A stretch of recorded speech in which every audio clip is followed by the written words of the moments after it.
दोस्तों, मैं विनय तिवारी आपका स्वागत और अभिनंदन करता हूं अपने YouTube चैनल उद्भय अकेडमी में। जैसा कि आप सभी जानते हैं, हम लोग आज इंग्लिश का एक नया टॉपिक शुरू करने चल रहे हैं, वो भी नरेशन। क्या नरेशन? नरेशन को हम डायरेक्ट इनडायरेक्ट भी कहते हैं, डायरेक्ट एंड इनडायरेक्ट।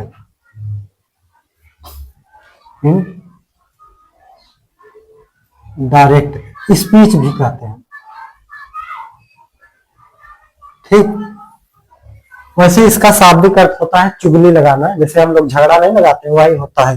तो डायरेक्ट स्पीच, डायरेक्ट स्पीच इसके दो मुख्य भागों में होता है। दो भागों में कौन कौन से? एक रिपोर्टिंग वर्ब और एक रिपोर्टेड स्पीच। मतलब ये दो भागों में बटा रहता है। रिपोर्टेड स्पीच को, रिपोर्टिंग वर्ब को क्या कहते हैं? रिपोर्टिंग वर्ब को इन्वर्टेड कामा के बाहर, इन्वर्टेड कामा के बाहर लिखते हैं और रिपोर्टेड स्पीच को अंदर लिखते हैं, यानी रिपोर्टेड स्पीच को कामा के अंदर, इन्वर्टेड कामा के अंदर। ठीक, अब हम लोग पढ़ेंगे पहले क्या, कैसे चेंज करते हैं।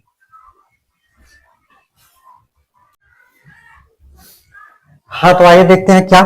अब हम लोग टेंस चेंज करेंगे। क्या टेंस कैसे चेंज होता है, अभी हम रूल भी बताएंगे और अच्छे से हल करेंगे। अभी बेसिक बातें बता दें तो क्या होगा। बेसिक बातें, अगर रिपोर्टिंग वर्ब पास्ट टेंस में हो, या अगर रिपोर्टिंग वर्ब पास्ट टेंस में हो, तो जैसे सैड दे दिया तो क्या होगा, तो अंदर का टेंस निम्न तरीके से हल होगा। कैसे?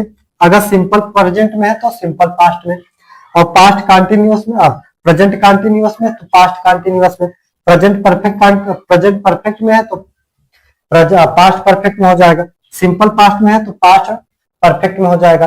और फ्यूचर और प्रेजेंट टेंस नो चेंज होते हैं, फ्यूचर और प्रेजेंट टेंस नहीं चेंज किए जाते।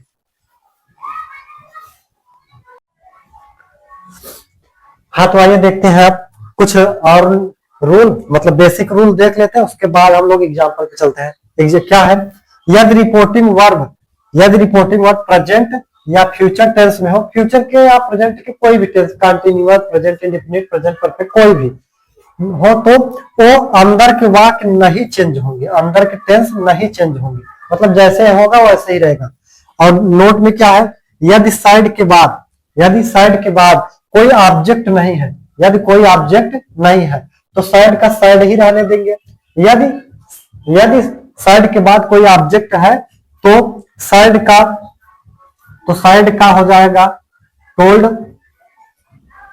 साइड का हो जाएगा टोल्ड, और से का हो जाएगा टेल, और सेस का हो जाएगा टेल्स। ठीक, आइए कुछ एग्जाम्पल पढ़ते हैं उसके बाद।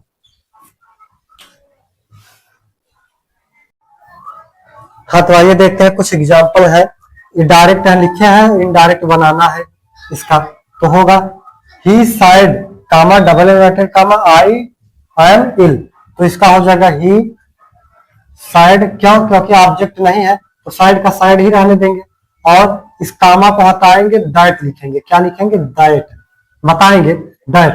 अब ए फर्स्ट पर्सन है, ये ऑब्जेक्ट का, सब्जेक्ट के अनुसार चेंज होगा, तो ही साइड ही हो जाएगा, और यहाँ आयन था, अब पास्ट में जाएगा तो क्या हो जाएगा? Was in.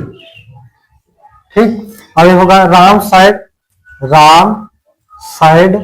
ऑब्जेक्ट नहीं है, साइड ही रहेगा, कामा हटाएंगे, दैट लिखेंगे, और ये फर्स्ट पर्सन मतलब सब्जेक्ट के अनुसार चेंज होगा तो हो जाएगा ही।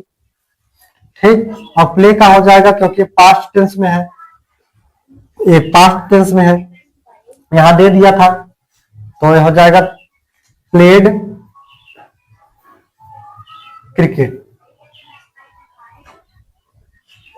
अब ये देखिए, इसमें ऑब्जेक्ट दे दिया है सीता,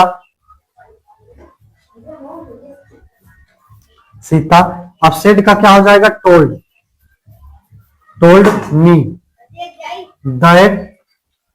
दैट हो जाओ। अब सीता, यानी ये हो जाएगा सी। क्यों? क्योंकि आई सब्जेक्ट के अनुसार चेंज होता है, फर्स्ट पर्सन सब्जेक्ट के अनुसार चेंज होता है, ये रूल है यस ओ एन वाला।